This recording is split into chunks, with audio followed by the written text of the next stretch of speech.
देवाने साधना केली तरी शिव जागे झालेले नाही. ब्रह्मदेव म्हणू लागले मी जातो शिवाला जागा करण्यासाठी. किती दिवस हे हाल भोगायचे, या तारकासुराचा त्रास आपल्याला किती दिवस सहन करायचा. म्हणून ब्रह्मदेव निघाले, पण पत्नी सावित्री नाही, जायचं नाही. अडविलेलं आहे, महादेवाला जागा करायला तुम्ही जायचं नाही. ते काय सोपं काम नाही. ब्रह्मदेव थांबले, पत्नीने अडविल्यामुळं. पत्नी नको म्हणल्यावर नाही जाता येत, ऐकावंच लागतं. पुन्हा विष्णू निघाले, मी जातो म्हणले महादेवाच्या ध्यानातून उठवण्यासाठी. म्हणून दक्षिणेला जाऊ दिलेलं नाही. तुम्हीही नाही जायचं. नाही, इंद्राला काळजी वाटू लागली, आता काय करावं, कोणी जावं. त्या इंद्राचा मित्र कामदेव होता. इंद्र म्हणू लागला, मित्रा आता तुझ्याशिवाय माझे काम कोणीच करणार नाही. ज्यावेळेस चांगली परिस्थिती असते त्यावेळेस सगळे असतात, पण ज्यावेळेस अडचणीत असतो त्यावेळेस जी सोबत असतो तोच खरा मित्र असतो. दुःख आरवायला उंबऱ्या सारखा मित्र बनव्यामध्ये गारव्या सारखा. दुःख आरवायला उंबऱ्या सारखा मित्र बनव्यामध्ये गारव्या सारखा.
इंद्रदेवाचा मित्र जो होता कामदेव, त्याच्याकडे देवराज इंद्र गेले आणि म्हणू लागले तुझ्याशिवाय माझं काम कोणी करणार नाही.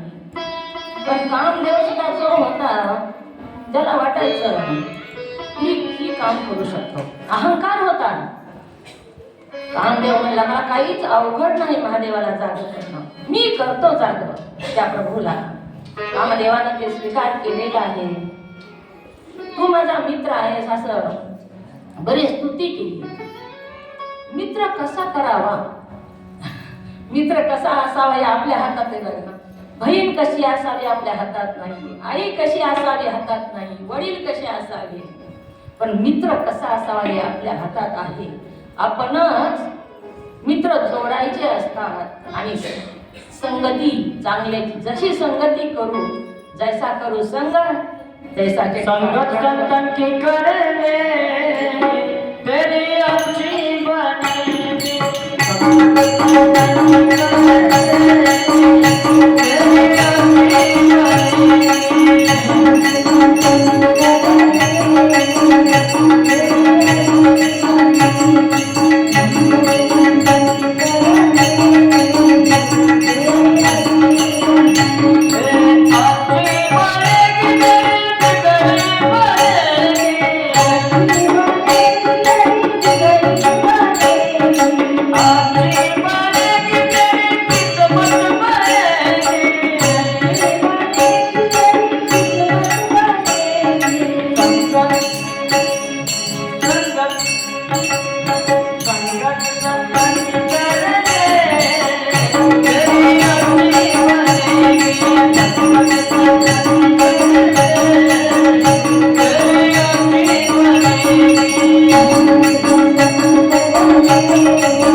शिवालाल शिवपुराण भगवान की.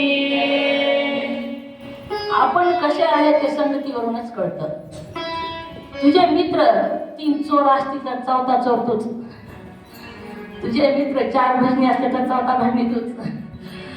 संगतीवरून आपली पारख होत असते. म्हणून संगती आपल्या हातात करायची. संताची संगती करावी. चांगल्याच्या जवळ बसलं तर आपल्याला सुद्धा किंमत प्राप्त होते. तांदळामध्ये खडे पडले तर तांदळाच्या भावात खडे विकले जातात. दुधात टाकलेलं पाणी दुधाच्या भावात विकलं जातं. संगती कुणाची करावी म्हणून संगतीचं खूप महत्व सांगितलेलं आहे. ते कामदेव संगती करावी सदा सज्जनाची. संगती करावी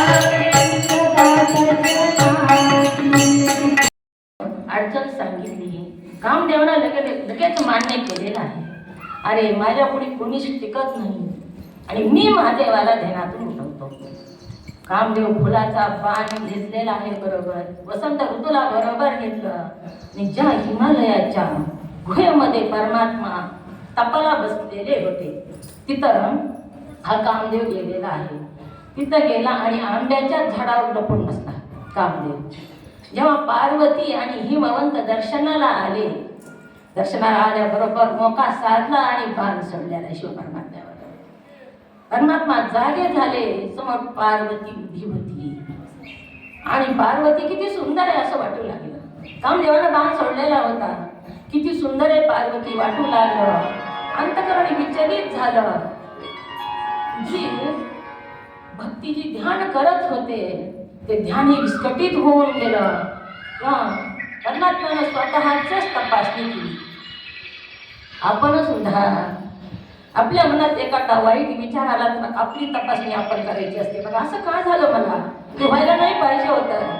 परमात्म्यानं स्वतःकडे बघितलं असं का झालं याचा शोध घेतला तर देवाच्या लक्षात आलं हा जो प्रभाव आहे की तो पराक्रम केलेला आहे तो कामदेवाने केलेला. पण मला या ध्यानातून उठवण्याचं काम या कामदेवाने केलेलं आहे. लक्षात आल्याबरोबर तिसरा डोळा उघडला आणि कामदेवाला आंब्याच्या झाडाच्या ढाळीमध्ये लपून बसलेला होता हा कामदेव. कामदेवाला जाळून भस्म केलं. कामदेव जळाला पण त्याच्याबरोबर आंब्याचं झाड पण जळालं. आंब्याच्या झाडाचा काहीच अपराध नव्हता.